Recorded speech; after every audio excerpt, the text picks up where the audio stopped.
Make a date with Reverend Dr. Ebenezer Markwei at 6 a.m. from Monday to Saturday on Graphic Online via Facebook and YouTube as he expounds on matters of faith. Graphic Online, truth and accuracy every day.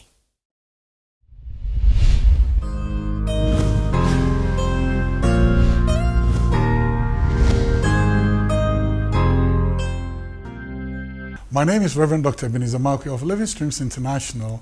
We meet behind the trade fair, behind Zenith College, and we invite you to come and join us on Sundays and Wednesdays and any other day that we meet. Now, I'm bringing to you matters of faith with Graphic Online. Today, I like to caption what I like to call satanic programs. In Luke 22:31, there is a very powerful story over there. Jesus began by saying, "Simon, Simon, the enemy has sought to have you and to sift you like wheat. But I have prayed for you that your faith will not fail. And when you rise up, strengthen your brethren."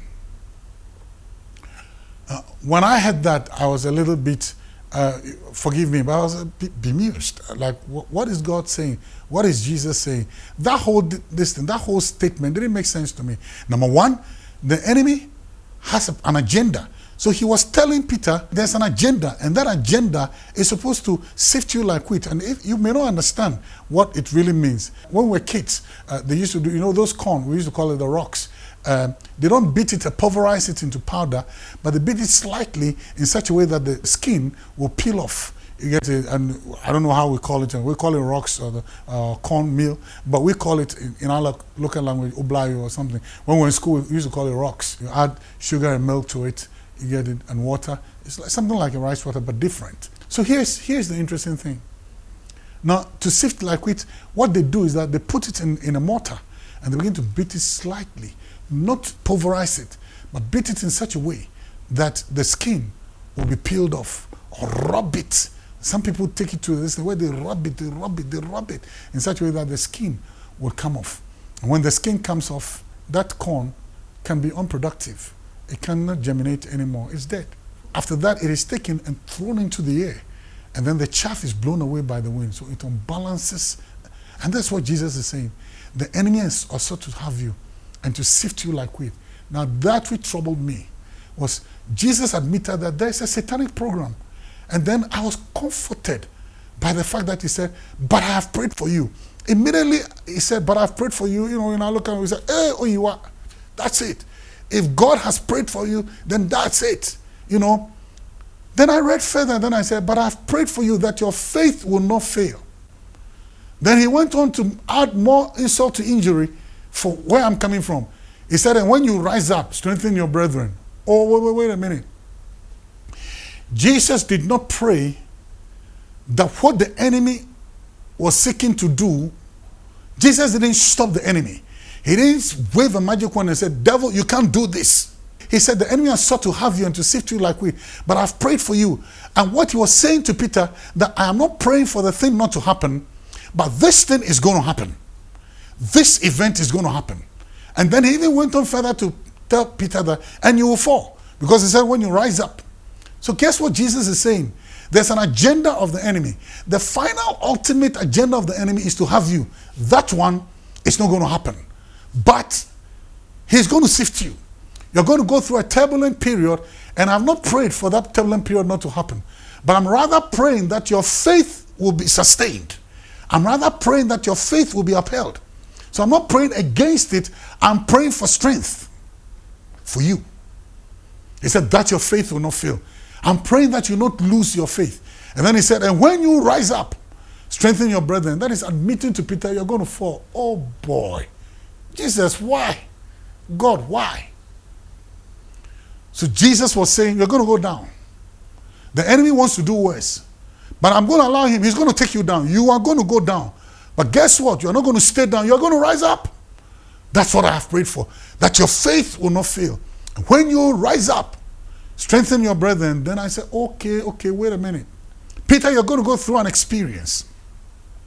Peter, you're going to go through a turbulent period. Peter, you're going to go through a nasty incident.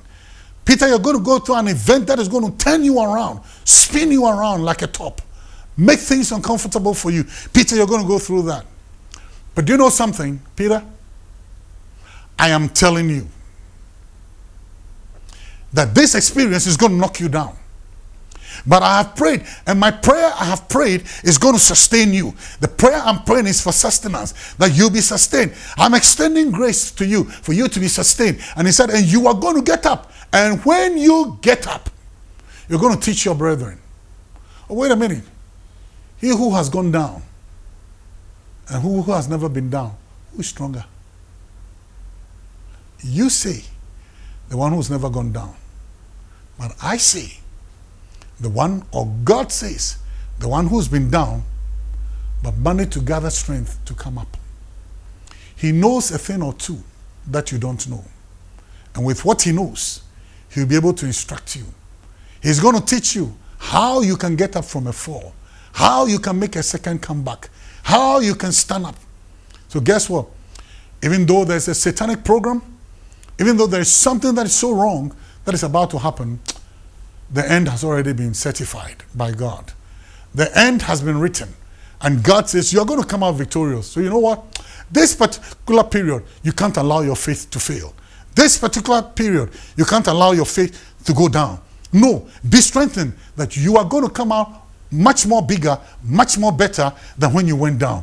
Peter, when he was going down, didn't know about how to fall and how to rise up. But when he went down, he then knew what it means to fall. When he gets up, he's much more wiser on what to do not to fall. So guess what? Satanic programs, they don't come to pull you down, but they come to give you strength. There are things that you go through that the prayer topic of Jesus is not for the thing to be aborted, but that your faith will not fail. And he says something, he's so confident of you that you're going to come out on top. So he says, when you rise up, when you get up from this nasty experience, when you get up from this bad event, these nasty circumstances, use the knowledge that you have to teach others that they can make it and that the end is not over. The story is not over. They can make it. So you know what? Satanic programs, there's strength for you. See you next time. God bless.